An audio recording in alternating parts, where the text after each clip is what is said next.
오늘은 참된 복의 길이라는 제목으로 하나님의 말씀 전파하도록 하겠습니다.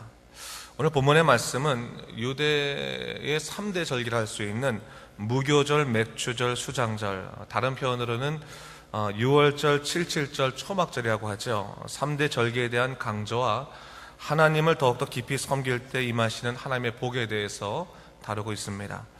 결론적으로 성경이 말하고자 하는 것이 뭡니까? 하나님을 섬기며 살아가는 것, 그분의 말씀대로 살아가는 것, 언제나 주님께 예배하며 사는 삶, 그것이 참된 복의 길이다. 그것을 얘기해주고 있습니다. 사실 우리가 열심히 살아가는 이유가 뭡니까? 사실 행복해지기 위해서 살아가는 것 아니겠습니까? 그런데 하나님께서는요, 열심히 세상 속에서 경쟁하며 사는 삶이 우리들에겐 진정한 행복을 주는 것이 아니라고 말씀하세요. 진정한 행복은 세상에서부터 오는 것이 아니라, 어떤 성공에서부터 오는 것이 아니라 하나님으로부터 오는 것이다. 그것이 바로 성경의 가르침입니다. 참된 복의 삶을 살기 위해서는 하나님이 정해놓으신 그 길을 걸어가야 하는 것이 중요하다. 그 행복의 길이 있다는 거예요. 복된 길이 있다라는 것을 얘기하고 있는 것입니다. 마치 설명서 같은 것이죠. 참된 복의 길은요, 사실 우리 믿음 생활하다 보면 다 그런 것 같아요. 찾기 어려워서 헤매는 것이 아니에요. 단지 그 길을 걷기 싫어서, 순종하기 싫어서 우리가 그 참된 복의 길을 걷지 못하는 것뿐이지 그 길이 어려운 것 같진 않아요. 예수 그리스도의 보혈의 능력과 말씀의 삶, 이미 우리들에게 정해져 있지 않습니까? 단지 그것을 우리가 순종하기 싫을 때가 많이 있어요. 아직까지 내 마음속에 세상적인 그런 욕망도 있고, 또한 왠지 거역하는 그 거역의 마음들도 있고, 그런 마음들이 사실은 온전히 주님의 말씀에 순종하며 예수 그리스도께서 원하시는 그 길을 따라가는 데 있어서 방해물이 될 때가 있다는 사실입니다. 저는 그런 의미에서요, 우리가 성령 충만해야 될 이유가 바로 여기 있다고 생각합니다. 여러분, 성령께서 우리의 마음을 다스리지 아니하시면요, 우리가 절대로 주님께 헌신하거나 충성할 수 없습니다. 성령이 나를 꺾으셔야 되는 거예요. 내 의지로 사실은 말씀 따르고 싶어도 그게 한계가 있습니다. 성령이 충만히 역사하셔서 나를 꺾으시고 나를 다스리시고 내 욕망을 내려놓게 하시고, 그럴 때 우리가 정말로 하나님의 사람으로 바로 설 수 있게 되는 거예요. 그래서 여러분, 성령 충만한 삶을 살아가는 것은 사실은 우리가 믿음의 사람으로 온전히 살아가는 데 있어서 가장 중요한 과제가 아닐 수 없는 거예요. 성령이 충만해서 나를 이끄시는 믿음의 삶이 우리 안에 있어야 된다는 것이죠. 그래서 성령께서 우리의 죄된 본성을 다스리지 아니하신다면 우리가 주님의 뜻을 따라갈 수 없게 되는 것입니다. 그렇기 때문에 여러분, 매 순간 성령 충만하기를 사모하십시오. 성령 충만해서 하나님, 내가 어떠한 작은 결정을 할 때나, 또한 내가 갑자기 어떤 어려운 일을 당할 때나 성령 충만하여서 하나님의 뜻과 정말 관련이 없는, 하나님 뜻과 벗어난 그러한 삶을 살아가지 않도록 주여 나를 이끌어 주시옵소서. 내 심령을 주께서 주관하여 주시옵소서. 그렇게 기도하며 사는 것이 우리에게 중요하다는 사실이죠. 오늘 말씀도 마찬가지인 것 같습니다. 사실 오늘 출애굽기서가 율법에 관한 얘기이기 때문에 단지 그냥 율법처럼 들릴 수도 있습니다. 그러나 여러분, 우리가 성령 충만한 사람들이 이 말씀을 볼 땐 다른 거예요. 여러분, 우리가 마음속에 사실은 성령 충만하지 않거나 또 다른 세상의 걱정들, 죄의 유혹들, 그런 것들이 있으면요, 사실 말씀을 들어도 부담으로 사실은 항상 다가올 뿐이거든요. 그 말씀이 내게 이해는 되지만 용납하기 힘들 때가 많이 있어요. 수용하기 힘들 때가 많이 있습니다. 근데 우리가 성령 충만해서 매 순간 하나님의 뜻을 따르고자 하며, 어떻게 하면 내가 하나님께 정말 영광을 돌리며 기쁨을 드릴까라고 하는 마음으로 충만해 있으면 그 말씀이 요구하는 삶이라고 하는 것이 우리에게 어려운 삶이 아니에요. 힘겨운 삶이 아닙니다. 오히려 기쁘게 십자가를 지고 가는 믿음의 삶이라는 것을 우리에게 가르쳐 주신다는 거죠. 그래서 여러분, 즐거운 마음으로 십자가 지고 가라, 찬송가도 나와 있지만 그게 가능한 거예요. 성령 충만하면 즐거운 마음으로 십자가를 지고 가는 그런 모습들이 우리 안에 드러날 수 있게 된다는 것입니다. 오늘 본문도 그렇죠. 하나님의 선하신 뜻이 우리에게 있어요. 몰라서 못하는 것이 아니라 사실은 알아도 순종치 못한 것이었는데, 성령 충만하기만 자연스럽게 이러한 이 성령께서 원하시는 믿음의 삶을 우리가 따라갈 수 있게 된다는 사실이죠. 그렇기 때문에 여러분, 내 인생 걱정, 근심, 여러분 그것에 너무 발목에 붙잡히지 마십시오. 저는 그런 생각이 들어요. 우리 일평생 하나님의 사람으로 사는 것인데, 아무리 우리가 세상적으로 성공하려고 하고 세상적인 권력을 지려하고 또 세상적으로 내 이름을 드러나게 한다 할지라도요, 여러분, 하나님이 배제된 채 내 이름이 새겨져 있는 것은 여러분 정말 그 마지막에 하나님께 기쁨 드릴 수도 없고, 정말 마지막 때 우리 영의 눈이 떠 있을 때는 가장 후회할 만한 일이 될 수밖에 없을 거예요. 우리의 삶이라고 하는 것은 매 순간 하나님과 동행하는 삶, 하나님께서 원하시는 삶, 기쁨의 삶, 하나님께 영광 돌리는 삶, 그래서 하나님께서 처음 나를 이 땅에 부르신 그 목적대로 살아가다가 돌아갈 수 있는 그런 온전한 삶을 살아갈 때 우리는 감사함으로 우리 인생을 마칠 수 있는 기쁨의 나날을 경험하게 될 것이라는 사실입니다. 저는 우리 성도들이 다 그런 기쁨이 있었으면 좋겠어요. 저도 마찬가지고. 여러분, 우리가 성령 충만에 산다는 것이 여러분 얼마나 기쁜 것입니까? 내 인생 내 뜻대로 내 의지대로 살려고 하다가 일이 잘 되지 않아서 고단하고 힘들고 어려워 낭망할 수밖에 없지만, 하나님의 뜻대로 살아가는 삶, 성령의 놀라신 인도하심으로 따라가는 삶, 그런 삶이 있으면요, 어려워도 기도할 수 있거든요. 어려워도 하나님 붙잡을 수 있거든요. 그러니까 인생이 달라지는 거예요. 정말 어려우면 어려울수록 더욱더 하나님과 깊은 교제를 할 수 있고, 또 일이 풀려가면 감사함으로 고백할 수 있는 일들이 넘쳐나는 것, 그것이 바로 우리 영적인 사람들만 누릴 수 있는 신비라는 거예요. 절대로 세상 사람은 알 수 없어요. 세상 사람은 힘들면 낭망해야 되고 낭망하면 무너져야 되는데, 우리 믿는 사람들은 힘들고 어려우면 오히려 하나님을 의지하면서 두 발에 힘을 쥐어서 다시금 일어나지 않습니까? 그것이 예수 믿는 사람들의 참된 복된 길임을 믿으시기 바랍니다. 그 모습이 우리에 있어야 되는 것이죠. 자, 오늘 본문을 보니까요, 우리 세 가지 절기를 얘기하고 있지 않습니까? 무교절, 맥주절, 수장절. 다 여러분 하나님의 보호하심과 연결되어 있는 것입니다. 이 무교절, 유월절 아시죠? 애굽에서 탈출할 때 하나님께서 그들을 구출해주시고 그들에게 유월절을 지키라고 말씀하지 않으십니까? 이 유월절과 무교절은 바로 그런 거예요. 구원과 연관되어 있고, 그리고 맥주절과 수장절은 오늘날로 따지면 추수감사절 비슷한 거죠. 이 농사하고 연결되어 있는 것입니다. 그런데 여러분, 다 그것이 뭐예요? 하나님의 돌보심이 있다는 거예요. 하나님이 우리의 목숨을 지키시고 인도하지 아니하신다면 우리가 살아갈 수 없다는 것을 고백하도록 하게 하는 것이 바로 이 세 가지 절기의 의미죠. 기억하며 감사라는 것이에요. 기억하며 감사하라. 여러분, 하나님의 놀라운 은혜를 언제나 기억하며 감사할 수 있는 것은 큰 축복입니다. 여러분, 하나님께서 지금까지 우리를 인도하시고, 여러분, 저는 그런 생각이 들어요. 지금까지 우리가 하나님께서 인도하심을 받아서 살아왔다면, 그리고 하나님께 감사드릴 수 있다면, 지금까지 모든 인생은 다 뭐예요? 만사형통의 우리 삶인 거예요. 모든 것이 하나님의 은혜 가운데서 있었던 그런 놀라운 약속 아닙니까? 자꾸 우리가 형통이라는 개념을요, 세상적인 성공의 개념, 물질적인 부의 개념으로 자꾸 여기서는 안 되는 거예요. 만사형통은, 형통이라는 것이 뭡니까? 잘 뚫려있는 상태를 말하는 거예요.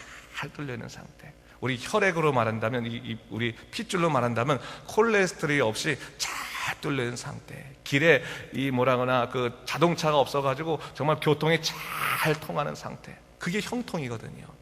여러분, 여러분의 삶 속에 여러분들을 낭망시키게 하고 여러분들의 믿음을 방해하고 있는 그러한 요소들이 사라지고 나서 정말로 하나님과 정말로 잘 통하게 되면 그것이 형통한 삶인 줄 믿으시기 바랍니다. 세상적인 부가 형통이 아닌 거예요. 그래서 여러분, 그 형통의 삶을 살게 될 때 우리 참 기쁘게 되는 것이죠.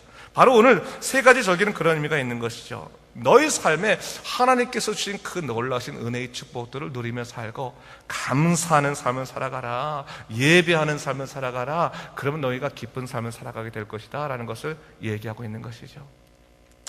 여러분, 저는 그런 생각이 들어요. 하나님께서 이 세 가지 절기를 명령하시면서 모든 남자들은 3번씩, 1년에 3번씩, 매년 3번씩 나와라 라고 말씀하시는 건데, 적어도 이 3번만은 틀림없이 너희가 너희 모든 것을 다하여 하나님께 예배드리라, 제사드리라 하고 하는 말씀이거든요.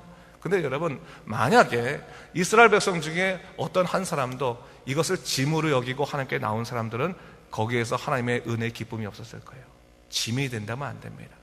여러분, 물론 하나님의 말씀이나 하나님의 놀라우신 약속이 우리들에게 때로는 부담될 때도 있습니다. 그러나 그 부담이라고 하는 것이 우리 인생의 고통스러운 짐으로 여기기 시작하면 끝도 한도 없는 거예요. 그건 부담의 짐이 아니라 뭐예요? 내게 중요한 약속인 거예요. 중요한 약속. 하나님의 중요한 약속이기 때문에 다른 어떤 것들을 포기해도 내가 이것만은 포기하지 못합니다 라고 하는 거예요.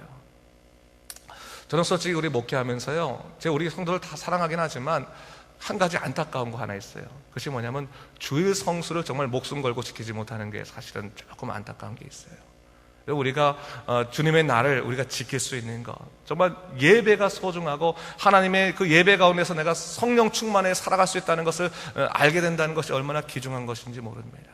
여러분, 오늘 그거예요. 예배의 기쁨과 중요성을 안다면 너희가 거기서부터 힘을 얻으리라 라는 것을 얘기하고 있는 거예요. 여러분, 예수 믿는 사람이 밥을 먹어야죠. 육신의 밥뿐만 아니라 영혼의 밥을 먹으려면 말씀의 밥을 먹어야 되고 성령에 충만해야 되는 것이고 예배를 통해서 회복되어야 되는 것이고, 그런 모습들이 언제나 있어야 되는 거예요. 우리 아침 예배도 마찬가지죠. 아침에 나와서 말씀으로 새롭게 되어서 오늘 하루를 힘차게 살아갈 수 있다면 그것이야말로 하나님의 큰 기쁨이고 하나님께 영광될 뿐만 아니라 우리 육신과 우리 영혼에 있어서는 뭐예요? 큰 하나님의 은혜로우신 은총이다라고 볼 수 있는 것입니다. 그런 삶으로 살아가게 되는 거죠. 자, 그러면서 하나님께서는 당부하시는 것입니다. 너희가 그렇다면 이 세 가지 절기에서 예배를 드릴 때 너희가 꼭 해야 될 것이 있다. 18절과 19절 말씀인데, 우리 18절도 있고 19절도 한번 다시 한번 읽어볼까요? 시작. 너는 내 제물의 비를 유기범과 함께 드리지 말며 내 절기 제물의 기름을 아침까지 남겨두지 말지니라. 내 토지에서 처음 거둔 열매의 가장 좋은 것을 가져다가 너희 하나님 여호와께 전해 드릴지니라. 너는 염소 새끼를 그 어미의 젖으로 삼지 말지니라. 예배를 드리면서, 제사를 드리면서 하나님께서 당부하시는 말씀이 있습니다. 그 당부하시는 말씀 중에서 18절은 어떻게 보면 그 제사를 드릴 때 너희가 하지 말아야 될 금지의 사항을 얘기하고 있는 것이죠. 유교병과 함께 드리지 말고, 그리고 내 절기 제물을 기름을 아침까지 남겨두지 말고, 예배의 거룩성을 지키라고 하시는 거죠. 너희가 너희 스스로를 위해서 예배 드리는 것이 아니다. 유교병이라는 것이 누룩을 넣은 거 아니겠습니까? 무교병으로 하나님께 예배 드릴 때는 너희를 위한 것이 아니라 썩지 아니하고 상하지 아니하는 하나님께 예배를 드리는 것이고, 절기 제물이 남았다고 해서 그 다음날까지 남겨두시는 아니고 하나님 원하신 대로만 예배를 드리라 라고 말씀하시는 것이고, 19절은 뭐예요? 네 토지의 소산에서 너희가 열매를 드릴 때는 가장 좋은 것을 드려라. 가장 좋은. 여러분, 이것이 예배의 마음이에요. 물론 하나님께서요, 뭐 조금 흩하신 거 받으셨다고 해서 그것 때문에 하나님께서 뭐라고 하나, 그 재물은 내가 버리는 재물이다라고 말씀하지는 않으실 거예요. 하나님이 보시는 건 뭐예요? 재물보다 뭐예요? 우리의 심령이래, 심령. 재물을 통해서 우리 심령을 보시는 거지, 재물 자체를 보시려고 하시는 거 아니에요. 재물의 욕심을 갖고 계신 분이 아니에요. 여러분, 우리가 착각하기 쉬운 게 뭐냐면, 하나님께 많은 것을 드렸다고 해서 하나님께서 기뻐하지 않으세요. 하나님께서 많은 걸 드리는 것이 아니라 드려도 소중한 것을 드리기 원하시는 거예요. 과부에 드렸더니 뭡니까? 큰 돈은 아닐지라도 그 마음에 소중하게 하나님에게 드렸기 때문에 그 마음을 소중히 여기시는 거죠. 재물의 상태가 아니라 뭐예요? 그 사람의 심령, 그 심령을 보시는 거예요. 그 심령이 재물과 연결되어 있다는 것이죠. 그러면서 19절에 또 뭘 말씀하십니까? 보니까 너는 염소 새끼를 그 어미젖으로 삼지 말지니라.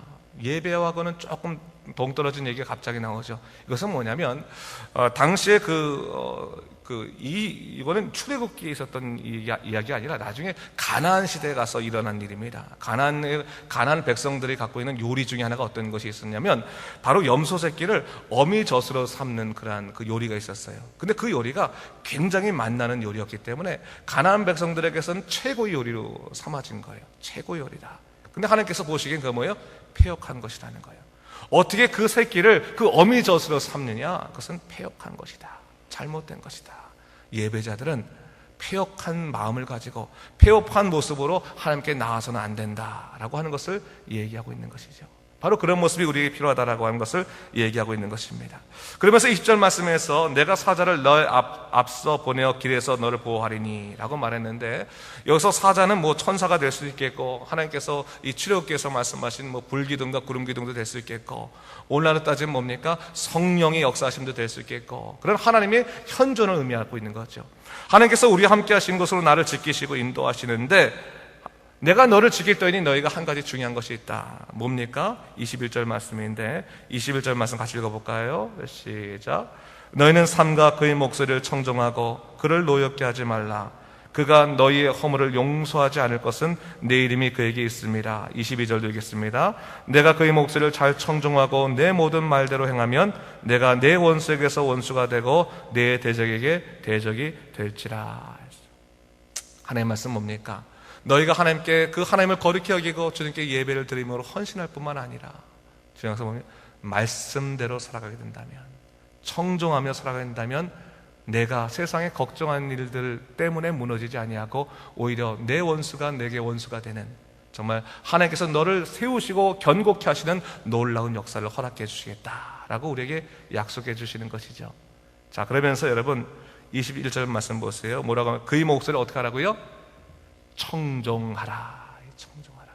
제가 재작년에 설교를 했던 것 같은데, 청종이라는 설교를, 청종이라는 말과 청치라는 말은 다릅니다. 청치라는 말은 뭡니까? 그냥 듣는 것을 청치라고 그래요. 듣고 끝나면 청치인 거예요. 듣고 순종하면 뭡니까? 청종입니다. 많은 그리스도인들이요, 말씀을 많이 듣습니다.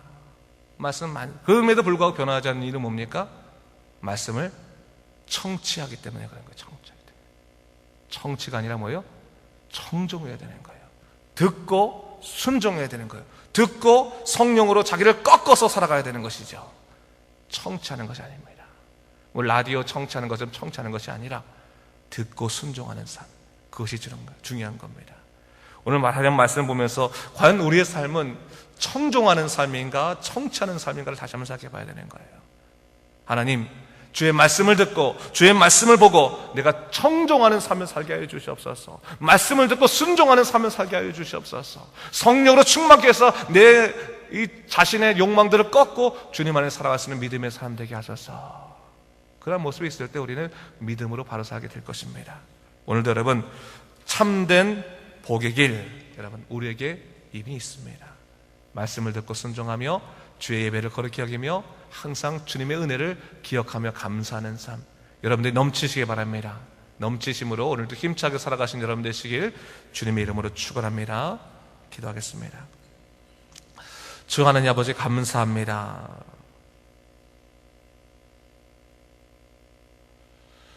주께서 우리에게 하나님의 큰 은혜를 허락하셨는데 우리가 그 말씀을 그냥 듣고 끝나진 않았습니까? 말씀을 듣고 순종하게 도와주시고 주님의 거룩한 예배 아버지, 우리가 온전히 우리의 마음을 다하여 드리게 도와주시고 무엇보다도 성령 충만하여서 우리가 이 모든 일을 잘 감당할 수 있도록 주여 우리를 이끌어 주시옵소서. 주님이 원하시는 주의 말씀에 굳건히 서서 살아가는 믿음의 삶 될 수 있도록 인도하여 주시옵소서. 감사드리며 예수님 이름으로 기도드립니다. 아멘.